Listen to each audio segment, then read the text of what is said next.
Hello, I'm Tom Ferguson and welcome to The Fundamental Molecule. This show explores the intersection of water, technology, and entrepreneurship. Each week, I interview innovators, experts, entrepreneurs, and investors in the world of water, helping us understand where this trillion-dollar industry is headed. These are the stories of the people building the future of the world's most valuable and fundamental resource. Disclaimer. Tom Ferguson is the managing partner of Virgin Island Ventures. All opinions expressed by Tom and podcast guests are solely their own opinions and do not reflect the opinions of Virgin Island Ventures. This podcast is for informational purposes only and should not be viewed as investment advice or relied upon as a basis for investment decisions. There's an old saying from East London, where there's muck, there's brass. Essentially what this means is that the management of the dirtier side of life is invariably an opportunity for a decent business. Sewers are a big business. There are 1 million miles of them beneath our feet in the US, and about 300 million of them need to be inspected and cleaned every year. A serious undertaking. Matt Rosenthal, along with his co-founder Billy Gilmartin, is building SewerAI in order to massively improve the process, efficiency, and accuracy of completing these inspections, and much more besides. As you will hear, he thinks as clearly about the fundamental job of an entrepreneur and leader as anyone we work with, and his pathway to building SewerAI was as entrepreneurially honest and compelling as any you will hear. Fitbit's loss was US sewer infrastructure's gain. Please enjoy my conversation with Matt Rosenthal. Matt, it is really excellent to see you. It's always really excellent to see you, but for some reason, particularly excellent this morning. How are you doing? Good. It's excellent to see you as well, Tom. I'm excited to chat with you. Well, it's mucho appreciated. Look, it's such an interesting topic area. You guys are making AI phenomenally useful in a deeply overlooked, I think, and enormous market. We really just need to know where the genesis of this came from. So, how did you find your kind of pathway into water? How did you find your pathway to what you're doing at the moment? Because that's an indispensable place to start. I tell this story quite a bit, but give it another go. Do it. I got pulled into water very randomly. One of my good friends from college used to work for a company called Red Zone Robotics. They sold very expensive sewer inspection robots, like $500,000 robot. And then they also sold data processing services on top of it, where you buy the robot and then you pay them like $10 a foot or some very expensive fee to go out and do the analysis on the data that the contractor collected with the robot. This all worked fine and dandy for a number of years.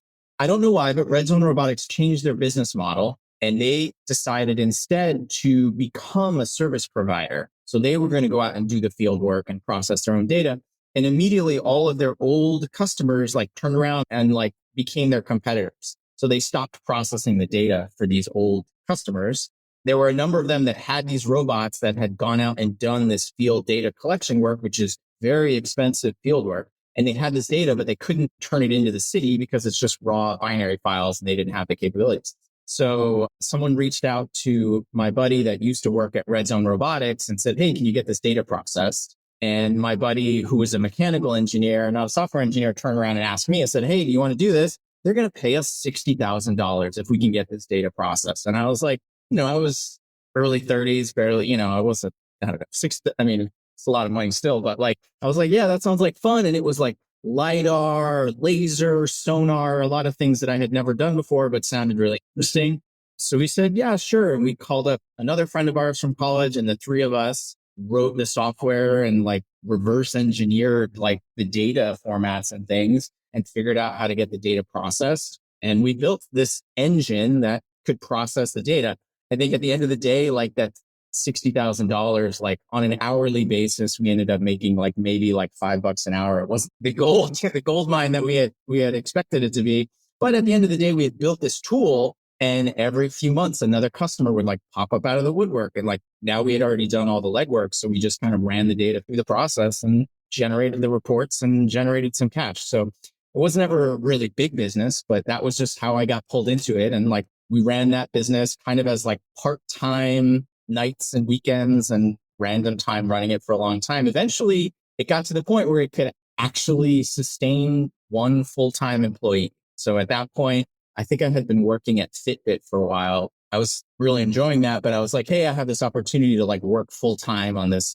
At this point, it was probably like a 6-year-old startup, but I could work on this full time. So I kind of like took the leap and left Fitbit and joined and led, it's called Centoset, that company, and did that full time for a couple of years. How did you think about it in terms of your instinct around the entrepreneurial journey? I mean, it's a really interesting on-ramp into starting a company, because you kind of got the commercial side of it de-risked. I mean, maybe you're kind of wondering a little bit about, okay, so let's see how far this rabbit hole goes. But we've now got this commercial entity that can wash its face. But how did you think about this leap from going to the comfort of Fitbit, which is obviously like revenues and all the rest of it? It was a big leap, but actually it was commercially viable at that point, in that like we had enough consistent revenues to like essentially pay my salary, what it would cost me to run the business and not work at Fitbit. So we did have enough commercial viability that I was able to like take the leap. And do you feel I mean, if you were to sort of categorize any kind of hesitancy around doing it and making that leap, or did this feel like a kind of a no-brainer once the cash position was there to be able to support you? I mean, in hindsight, I probably should have thought a bit more about it, but no, I mean, we knew that it would be able to support me for some amount of time. So we were willing to go ahead and do it. What did you know about how deep the rabbit hole could go? So when you're kind of building an opportunity, I mean, not a ton of people wake up in the morning and say, you know what, I'm going to go and do automated sewer inspection, like video labeling. They should, but they don't. Then there's obviously the kind of like a financial quote unquote sustainability, but there's also how big this can be. How did you think about the nature of the opportunity in those like early days? What did you know that you knew that other people didn't know? A big problem and a failure early on my part. I'm a huge fan of failures, by the way, but like we did not really do the analysis or understand the market that we were in. And actually that first business is a very different market than what SewerAI is. And that market for that first business actually is very small. It's not like a venture scale business. At the end of the day, it's decent, but it's not venture scale. So like that was actually a big problem, is that business did a lot of work all over the country, and it was not breaking it in so that I could retire and do whatever I wanted. Like it was a fairly small business. So like that was a challenge. We didn't go down the rabbit hole and really do the analysis, but it led me to where I am today. So it was still a good step in the process. But we really, that was a big screw up, is that it was not a huge market business. So it was a good learning lesson, right? And now, like when we moved and started SewerAI, we really did the analysis ahead of time to say, look, what is the size of this market? Is it going to support a large business? Okay, so like walk us through the reality of sewer inspection. Like, how does it work? Why is it important? Why is it such a big market? What are the core problems? What problem are you solving? Help the uninitiated who don't know this spectacular. Ask your questions one at a time. Okay, so we're gonna start with, explain to us the reality of sewer inspection, because I don't think a ton of people know what that is. Sewers, there's like 800,000 miles or 500,000 miles. There's like 1 billion feet of sewers across the country. And according to rules from the EPA and just generally good practice, you want to inspect them every like 5 to 10 years. So across the country, you should be doing, 200, 300 million feet of sewer inspection per year. And the challenges that the cities were having is that the workflows tended to be very slow. They had so much work to do, literally hundreds of millions of feet of inspections, but the technology and the workflows just weren't fast enough to allow them to do enough work per day. The way a sewer inspection works is a crew would start on a sewer inspection truck. This is about a $400,000, $500,000 truck. It's a box truck. They outfit it with cameras and winches and computers so that you can lower it. They drive to a manhole, lift up the manhole. One of the operators gets out of the back of the truck and like lowers the camera down into the sewer. Another operator is sitting in the front of the truck where they have a computer and a joystick to control the robot. And he's literally driving the robot forward. And every 6 feet, he has to stop the robot and swivel over to the database and say, hey, there are routes at 45 feet at 9 o'clock, and it's blocking 10% of the pipe. And then he has to start driving again. And then 6 feet later, again, he has to stop. Now there's a crack at 3 o'clock. And then he has to drive another 6 feet. So this like process where they would like start and stop is just so inefficient. That is really the challenge that we are solving, is that the speed of inspection and the challenge and difficulty and awkwardness of doing it's just not great. So we wanted to go out there and really help people do more inspections faster, cheaper, and more accurately. So that's really what we get down to is like when we first came to market, we literally didn't change anything. We didn't have software on the truck. We didn't even have software in the cloud. We're like, hey, just go out there, record the video as fast as you can, drive as fast as you can, but don't stop for every defect. Just drive the camera. At the end of the day, send us that video. We're going to do the analysis and then send you back that same database that you were creating manually, but we're going to do it with AI and our team of NASCO trained operators to do it much more cost effectively. So now these operators, which historically stopping every 6 feet, they were lucky if they could collect 1,000 feet per day. Now they can go out there and collect 3,000, 4,000, sometimes even 5,000 feet per day. So we're really helping solve this very specific challenge that everyone in the market has of we need to go out and collect more data faster, cheaper, more accurate. And then it also makes a big difference to the customers as well, because I mean, they used to deal with like crazy delays once the video had been taken on in terms of the provision of that data to the customer so they can actually start doing useful things with the insights. I've heard horror stories for cities that know the inspection goes out and happens and they literally don't get that data for 18 months. That's like insane.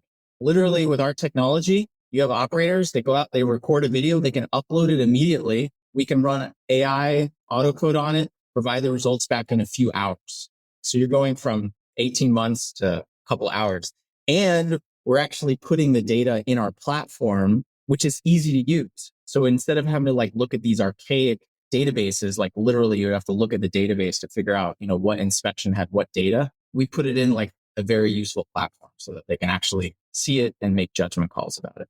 So 300 million feet a year, 1 billion feet underneath the US, which is obviously expanding. Sorry, 6 billion feet. A million miles, 6 billion feet. Now I got it. Sorry. Yeah. 1 million miles, 1 million feet. These are big numbers. This is a very, very serious length. And that's just the US, right? So there's not taking into account the rest of the sewered universe across the world. It is an absolutely enormous opportunity. Just before we get onto the rest of this, so take us back to the sort of the start of where you and Billy, I want to just dig into the genesis of you and Billy together, because I think you've both been building SewerAI from the very start as it kind of grew out of the previous project, quote unquote, that you were working on. Just walk us through that stage of your history and how you and Billy came together and what you saw immediately about your potential kind of complementarity. I co-founded that previous business and we got it running and I worked at it full time. And it got to the point where it was like pretty much self-sustaining. Then I kind of switched over and was starting to focus on SewerAI. The concept originally was actually the same concept we had today, which is like, hey, we can build AI to watch videos and find defects. I was like, hey, I'm just going to start building AI models and see what I can do. I would go to, very luckily, here in Walnut Creek, California, every month they have the Northern California Pipe User Group meeting. And it's a bunch of civil engineers and cities, and they all get together every month and they talk about projects and there's lunch. It's a very exciting meeting. Yeah, it's good stuff. But at the beginning of every meeting, I would like stand up and I'd say, hey, I'm building AI for sewers. People have no idea what I'm doing, like literally no idea. But I was like, hey, I need inspection videos. And like randomly, once every couple of months, a city would say like, sure, come on down. You can have our videos. I drove to Monterey. I took a hard drive and I would go to Monterey and I would download all the videos, Castro Valley, Ross Valley. So like I had a bunch of videos and I built this little web tool so that I could do annotation, because like annotating the data is always a big important part.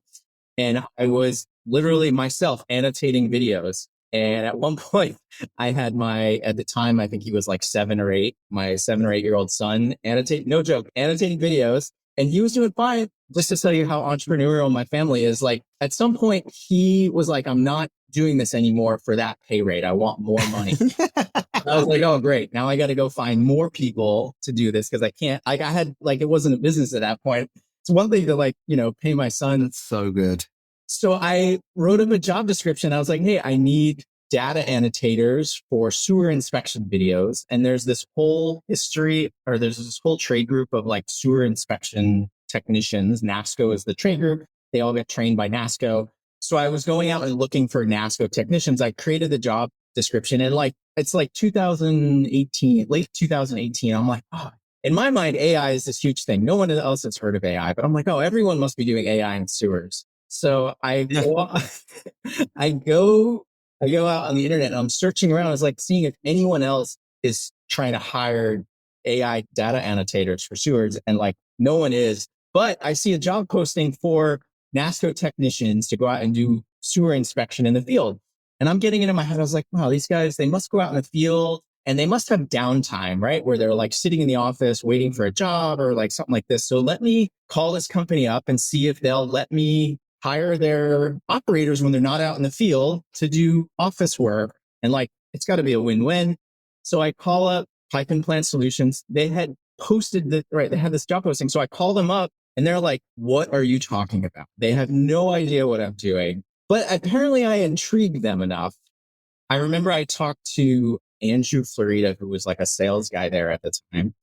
He talked to Billy, ended up being my co-founder, and Billy was like really intrigued. So like Billy's like, hey, why don't you come over here and let's chat? So I go over to Billy's office. It was in Oakland. He had like a basement office, and this was like a dungeon. And the conference room was like the sub dungeon, like literally. So like me and Billy would like go into this dungeon and we're just like whiteboarding and talking about ideas. And like, he really brings this like awesome contractor experience. And, I bring the technology experience. We're just like going crazy.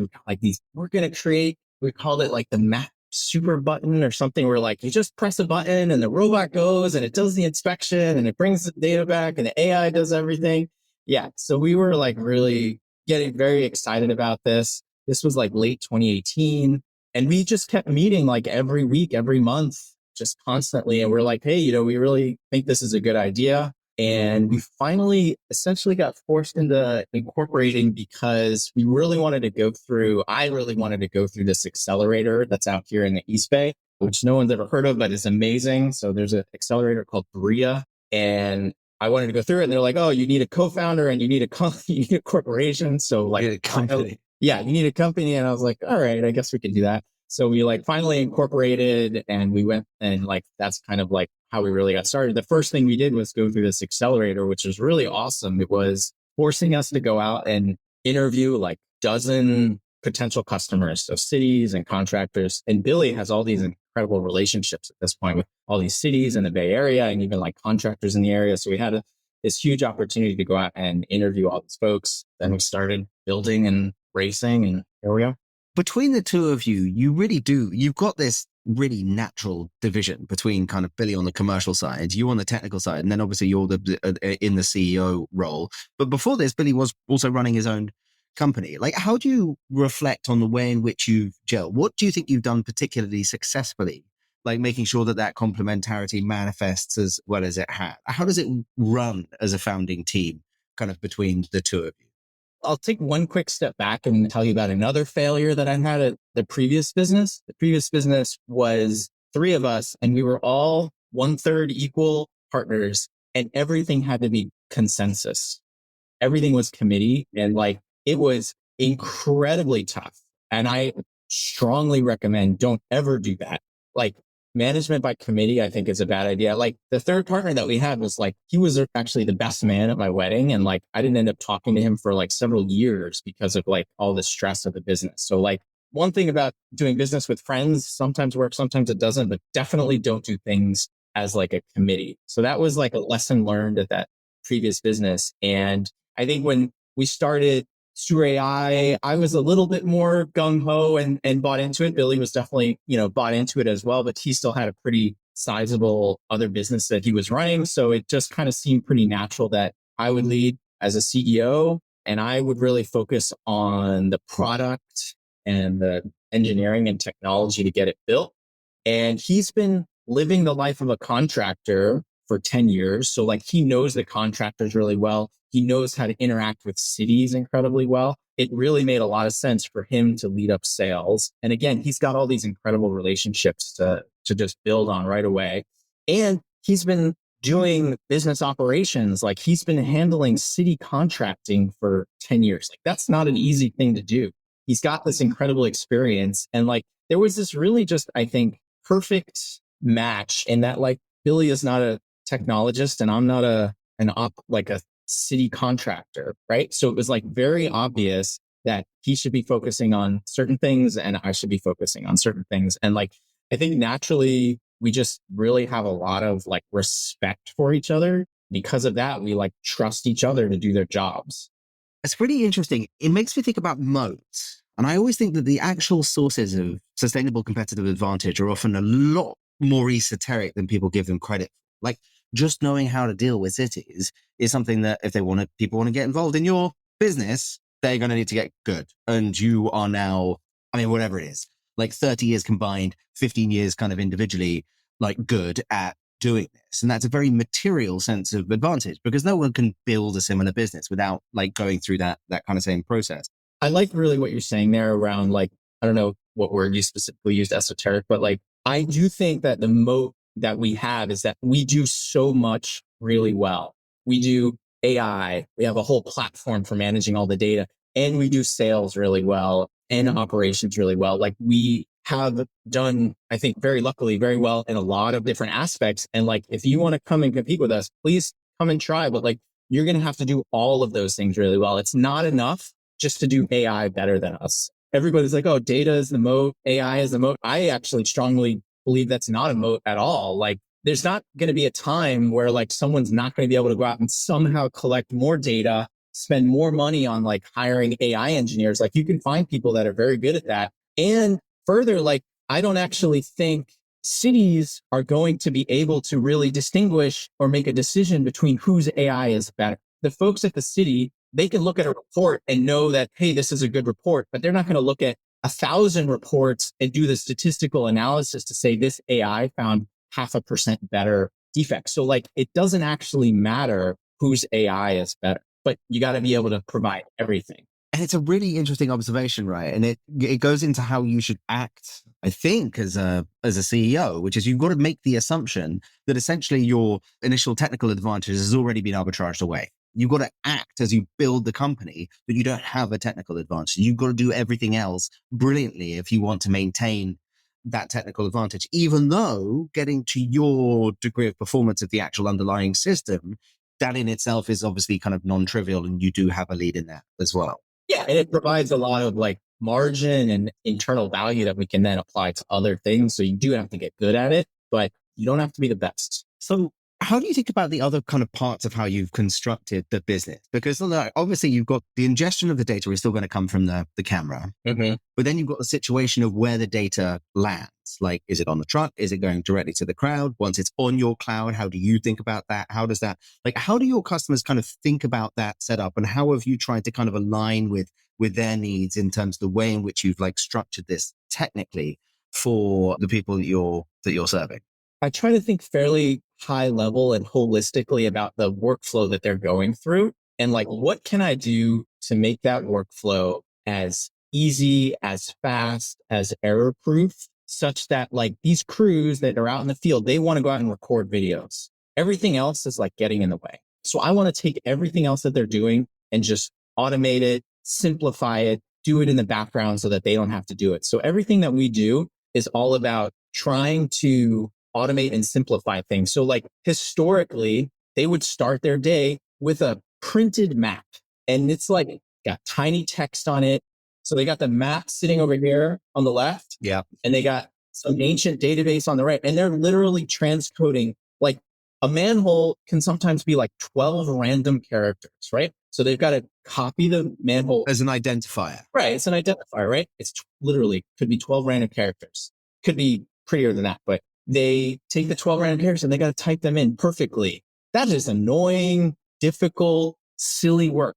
So like we have a tool that says, hey, upload your data to our cloud platform. We're going to automatically push it out to the truck. So that operator, all he has to do is like double click on the line and then click start recording. So like everything that we do is about making those operators out in the field faster at their jobs. That's how we think about it. And I think the steps that you've made to like build the architecture of not only the, data flows, but also your interaction with the physical hardware, et cetera, it's been so impressive. So we're going to fast forward a little bit.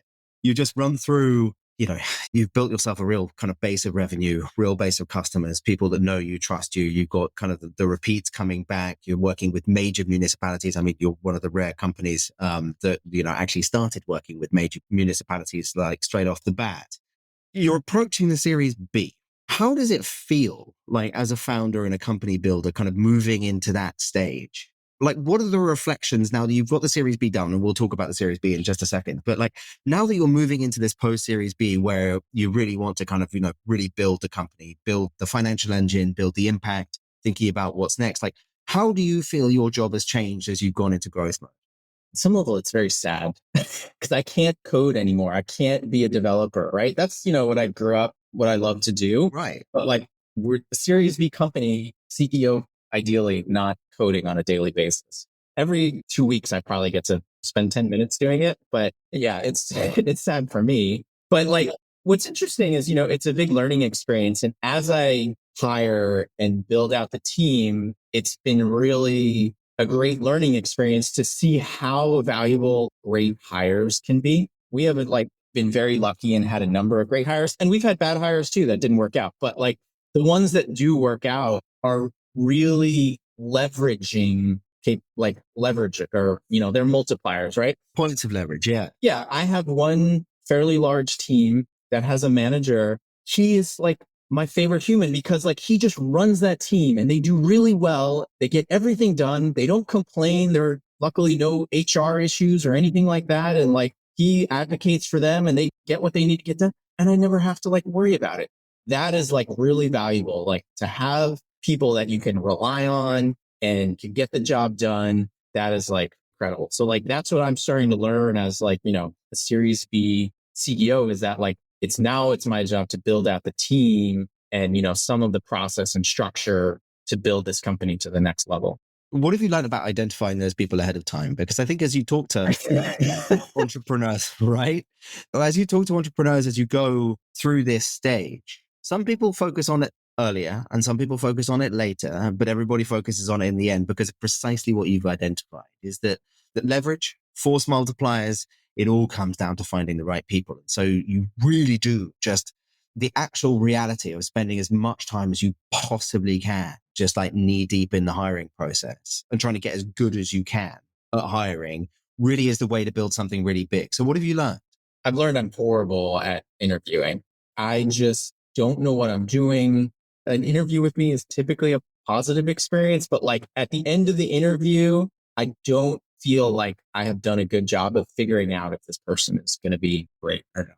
I don't have a great answer for you on that. What I do have one answer for you though, because I know that we have been very successful with a number of hires, and we have found people that have great experience, have done it before. So like that manager that I was referring to earlier, like he did a very similar job at a very large company previously. We hired another manager for another division, and he'd been doing that at a very large company. He's doing very well. And like a bunch of our sales folks, we've had hit or miss on the sales folks with experience. Like some of them, I would actually say it's about 50-50. Hire people in industry that have sold into the sewer market before. And I would say half of them have been rock stars and half of them have been absolute not rock stars. So experience for managers has been really incredible. Industry experience has been really incredible. I will say that recently we have started hiring a bunch of folks that are not sewer experts, but do know a lot about SaaS businesses. They have proven to be very valuable. Well, they're a really interesting crew you've put together. I remember coming back into the hotel slightly too close to midnight at the WEF one night to find them all in the lobby. Oh, yes. And sort of sit down and really get to spend some time with them. And they're a really like original, cool bunch, like not necessarily your kind of like classic, whatever, Silicon Valley archetype that you would imagine in a spin out of Meta or like whatever. Yeah. But like clearly just really on top of their stuff and people who really, really relate to each other incredibly well. I mean, you're now kind of an annual party at WebTech is always such a blast. But one of the things that we will come away from is how well your team gets on like together. How have you thought about building that team? Like, how do you think about culture? When I interview people, I'm definitely much more interviewing for culture. So like when I say I can't tell if someone can do the job, like that's accurate, but I can read into people and figure out if they're going to fit in here. So I do a pretty good job, I think, of like finding people that are nice and like the mission that we have, make people better at their jobs. That's what we do as a company, right? We take field technicians, make them better at their jobs, office project managers and engineers, make them better at their jobs. That's what we do. We make them better at their jobs. My job is to make my customers are my employees, right? I want to make them better at their jobs. So like, that is truly my mission. So like very early on, actually with like every employee, I actually sit down and give them our investor pitch. And at the end of the investor pitch, like, I explain to them, it's my job to make you as productive as possible. So like, I really try to convey a lot of trust, and we really have a tremendous amount of trust in all of our employees. Again, it's my job to make them as productive as possible. So like, I tell everyone, hey, you want a new desk or a new pair of headphones or like some software or anything you want. That is my job, is to get you what you need to make you productive.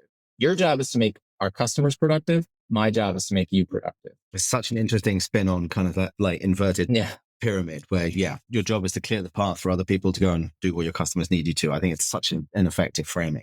To go back to the Series B. So happened kind of relatively recently, about kind of 4 months ago. And it's a really interesting milestone for a business like yours. So walk us through the process. How did you do it? What do you think are the key things for others to bear in mind? Let me again take a step back and talk about previous raises and failures and lessons learned. Like our earlier raises, one of the lessons we learned is like, actually, this is a lesson learned. No term sheets is bad. One term sheet is good. Multiple term sheets is like 1,000 times better than one term sheet.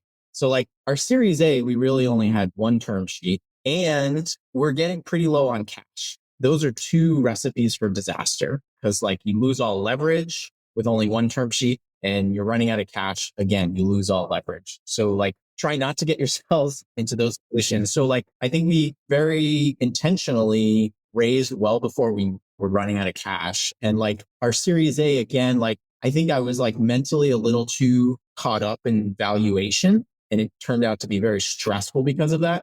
For the Series B, I like really decided that like I don't decide valuation. I became a big believer in like supply and demand, right? There's a limited supply of SewerAI stock. That's my job as a CEO, is to drive as much demand as possible to get the price to go up. I mean, that's literally, I said to myself, I don't care what the price is. It's my job to like drive as much demand as possible. So we got, I think, very lucky in the setup of the fundraising, in that we're always saying to ourselves, we're going to kick it off Jan 1. We had a couple of friendly investors that came chomping at the bit prior to Jan 1. And because we had these folks that were excited about the business, we kind of had the right mindset early on, which is like, we're not here to get a term sheet. We are here to get a better term sheet. That was like because we had that early offer, we didn't have to like almost sound, I don't know, when you're trying to get that first term sheet, you're desperate. You don't want to sound desperate. You want to be in the position of saying, look, we have terms. We're trying to find the perfect partner and get some better terms, right? That's what you want to be telling investors. You don't want to be like, hey, do you want to be the first? Nobody wants to be the first. But say, hey, we already have terms, but we're looking for better terms. Here's the business. And here we are. The other thing that like I think it's probably unusual for us from most other folks is like we really have this like, or I at least have this very intense policy of like extreme honesty, like extreme openness. I tell everyone what we're doing, what our problems are.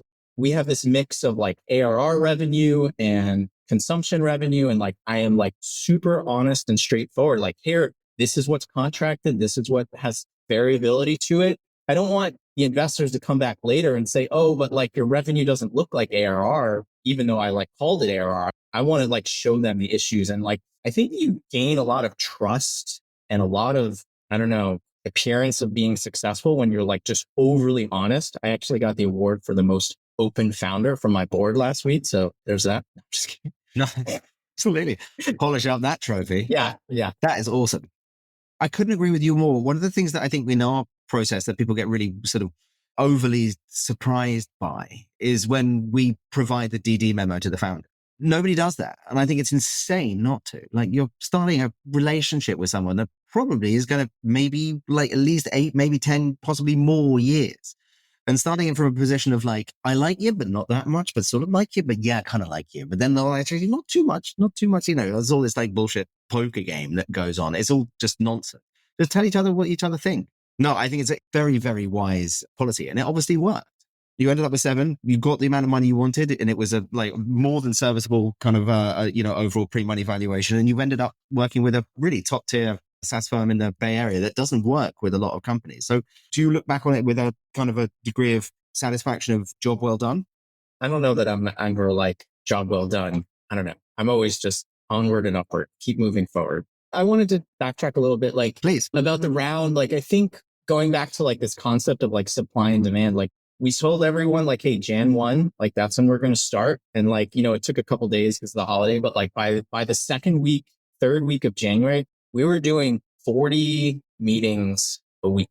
I'm sure you do similar number in your raising, but like that was 40 pitches in a week. So again, it's all about generating that demand and like getting it out there. And then you got to, you have to run a very well-timed process such that you're getting everyone like aligned around the same dates and just drive it forward.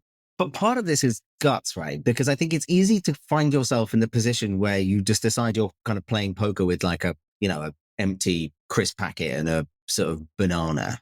Don't I mean? Like you want to feel like you've got a good business, right? That's a pretty good card to hold. It's the only card that actually really matters. Exactly. Are you generating revenue? And is it twice as much as the year before?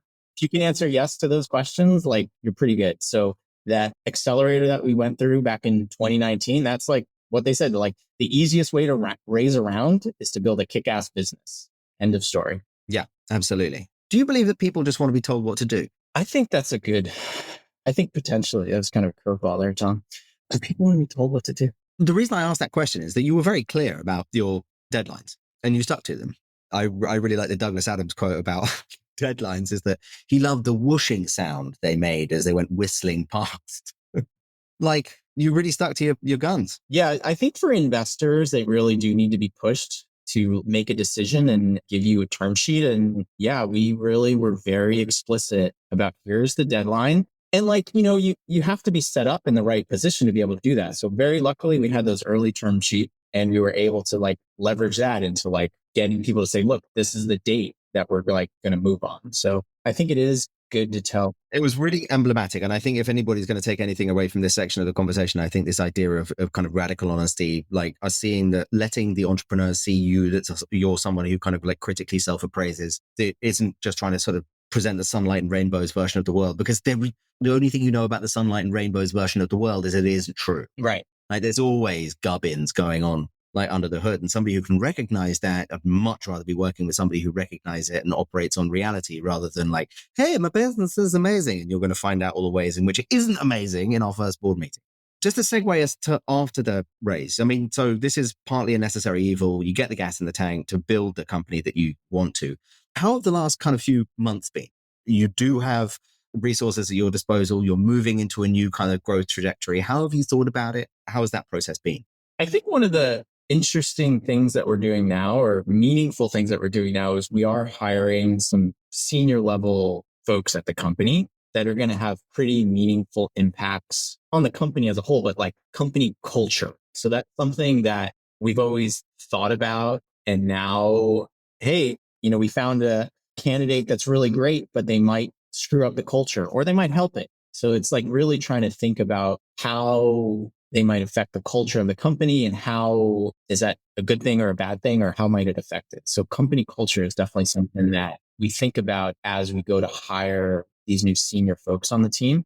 Again, like I go back to the senior hires that we've done in the past have been these huge leverage hires. So trying to think about, hey, what am I struggling with regularly, or what is the company struggling with regularly, that we can hire someone to actually come in and make that problem not go away, but solve over time and effort. And, I have limited hours in the day, so I can't solve, every problem. I need to find people that can help me solve problems. So I've got to ask, it's 2024. Okay, so we're not at the peak of like, oh my God, AI, everything. And there's a little bit of the, Apple shine coming off the Apple, etc. What do you think? You've been doing this for a long time. What do you think about the explosion of interest in AI? Like, what's real? What's BS? What are your heuristics that you think other people should be thinking about that maybe they aren't? I always want to go back to, how are you providing value to your customer? Are you providing value to your customer? Mm-hmm. For us, there's a very straightforward calculation to say, hey, we can use AI to solve this very specific problem, and therefore we can help our customer do X cheaper, faster, more accurately. So it's very straightforward for us. I think we're probably lucky in that sense. And like, it's very obvious for us how to apply AI to our business. I think there's a lot of money going into big companies doing big models with big data. And like, going back to my comment earlier, like, I don't think models and AI and data are a truly defendable moat. So like, it scares me, and scare's not the right word, but like, I think it's not a great idea to be like throwing hundreds of millions of dollars. You've got several very large companies all doing very similar things because they think if they get caught behind the eight ball that like they're going to lose. But like, if you're all doing the same thing, you're just going to compete away. Well, at least I hope you're going to compete away the margins. I'm a little hesitant to believe that all the money going into giant models is like a good thing, building the data centers and the training sets and the compute time and all that. I think is my opinion. It's, going to get competed away. The value that you're generating is going to get competed away. Whether it's now or tomorrow. Yeah, I'd agree with that. I think the most compelling stuff that we've seen, you guys, Doppler, it's almost like the more esoteric the use case and the utility of accuracy, but also the opportunity to serve a customer that isn't used to being served brilliantly. Yeah. Creates a really interesting kind of stack of opportunity, of which like AI is a tool. Yeah, the AI is just a part of the value that we provide. It's a very loud part in that, like, SewerAI, but like a big part of the value that we provide is not the AI. It's the whole stack. It's the whole moat that we have, right? The whole platform. So we have this sort of like this heuristic is that like when people turn up to a utility in general and start like barking at them about AI, is it like, whoa, we've just got used to spreadsheets or whatever. Why are you asking me to, it's like my sort of like parents having to learn a new phone or whatever. It's kind of, oh God, what? I was just used to the last one and now you need me to get used to this. How have you communicated the utility? I mean, I think you're going to say that it's basically just you're showing what happens before and what the outcome's going to be. But like, how have you had to kind of tone down how you've talked about the AI side of things to fit with the market that you're serving? Or have you had to at all? We have, in that I think historically we led with AI more and the specific value proposition that, faster, cheaper, more accurate gives you. I think more recently, we're again starting to look at the more holistic solution that we provide. You can talk to anyone that's been using software in this space for a long time, and like software in this space for a long time has not been great, beautiful, good, useful. Yeah. Look, they've all been trying for a while, but so there's a massive opportunity in addition to AI to help people solve the challenges that they live on a daily basis, right? So like, we don't, I think, come in and slam people over the head with like, hey, you'll be twice as fast with AI. We're all about, really trying to help them understand the full picture of what we offer. And, you really got to do your job as a salesperson, which is to understand and ask them about their problems and make sure that your solution actually solves what they view as their problems. Yeah, no question. Which is a magnificent segue. Future of SewerAI and your platform pioneer. What does this look like? What does the future of sewers look like in the context of infrastructure? Like, what are you guys thinking about? Yeah, we've always really thought there were kind of two aspects of how we could expand what we're doing. What we're really good at we're good at several things, but like visual AI, we're obviously good at that. And then also we're happen to be pretty good at like field data collection and managing all that data.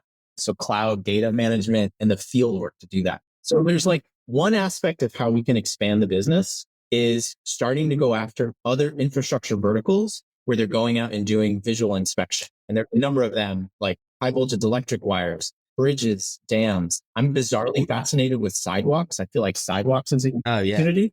there's a big opportunity for leveraging our current capabilities of field data collection, cloud data management, visual AI to really expand what SewerAI is doing into other infrastructure verticals. And then the other aspect of how we look at things is also like, what more can we do in sewers to really provide a more full solution across the whole life cycle of the asset? So you have this asset. And today, again, we focus really pretty narrowly on going out and inspecting the pipe and managing all that data. But there's all the downstream activities of like, hey, now that you have that data, what do you do with it? Do you combine it with all of your other GIS data? Like, does this serve a hospital or one person in the middle of nowhere? Does it go under an expensive highway or a creek?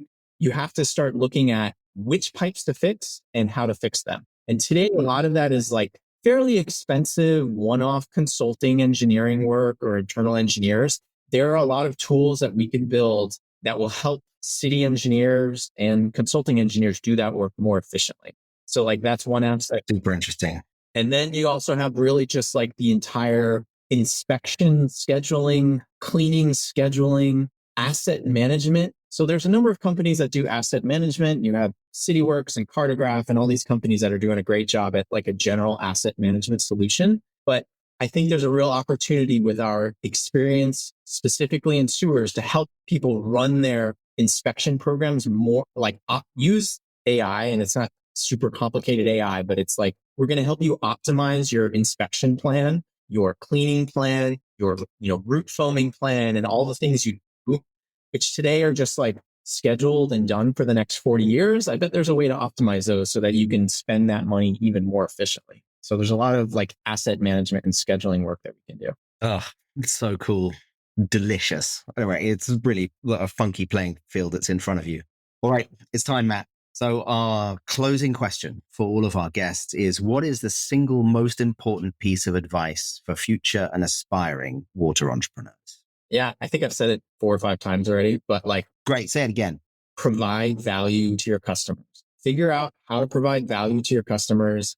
Give it to them. Just give it to them. If you provide value to your customers, eventually people will throw money at you to do that more and more. So like, don't worry about building the business. We didn't incorporate SewerAI until like we were absolutely forced to. Like, we figure out how to provide value and we do it. And that's what we do. Everything else just kind of follows from that. It's the lens through which everything should be seen. Well, you're a really extraordinary exponent of that particular art. Thank you, Tom. Matt, thank you so much for spending the time. It's always such a pleasure. My best to Billy, and thank you so much for being on the Fundamental Molecule. Thank you. See ya.